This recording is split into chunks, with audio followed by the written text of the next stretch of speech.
Hello, today we remember the birth on this day in 1856 of Nikola Tesla. Not a name perhaps we'd be familiar with unless two entrepreneurs in 2003 hadn't decided to name their motor company after him.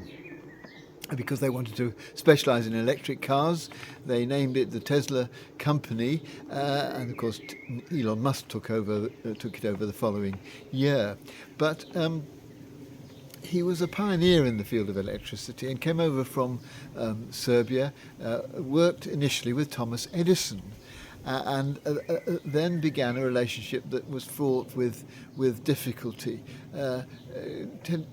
Edison's work produced the discovery of direct current, whereas Tesla produced alternating current, which was rather more effective for transmitting electricity over longer distances. But the relationship was soured when Tesla felt that he was not paid by Edison for some work that he'd been promised to be paid for, and so he left Edison's employ, and they were rivals for the rest of Edison's life.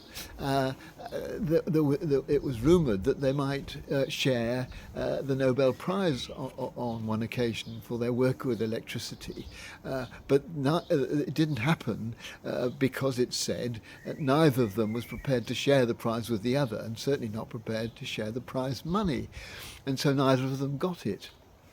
And then when Edison died, Tesla wrote a rather very unkind obituary. It was the only critical obituary of Edison that was written. But he said Edison's method was inefficient in the extreme, for an immense ground had to be covered to get anything at all unless blind chance intervened. And at first I was almost a sorry witness of his doings. Knowing that just a little theory and calculation would have saved him 90% of the labour. He was not going to pull his punches. He clearly carried this resentment against Edison right the way through his life. Sadly, he himself died in poverty.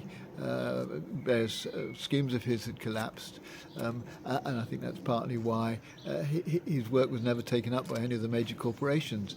Marconi and Edison, who were his contemporaries, are much better known. But I wanted just to remember how damaging bitterness and a sense of revenge and carrying with you through your life a sense of injustice and having been treated badly. If we allow these things to stay with us, if we allow them to eat into our way of thinking about life in general or about a particular person, it can be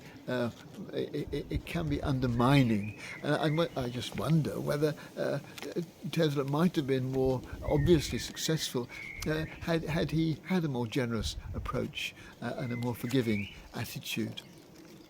I don't know about Tesla, but I do think that for the rest of us, if we can allow ourselves to put aside resentments and bitterness, we will find that we are leading much happier lives and quite possibly more creative ones. I wonder whether Tesla might have been even more creative had he been able to put aside his resentment of Edison. But who knows about that? All we can do is look at ourselves and make sure that we don't fall into the same trap.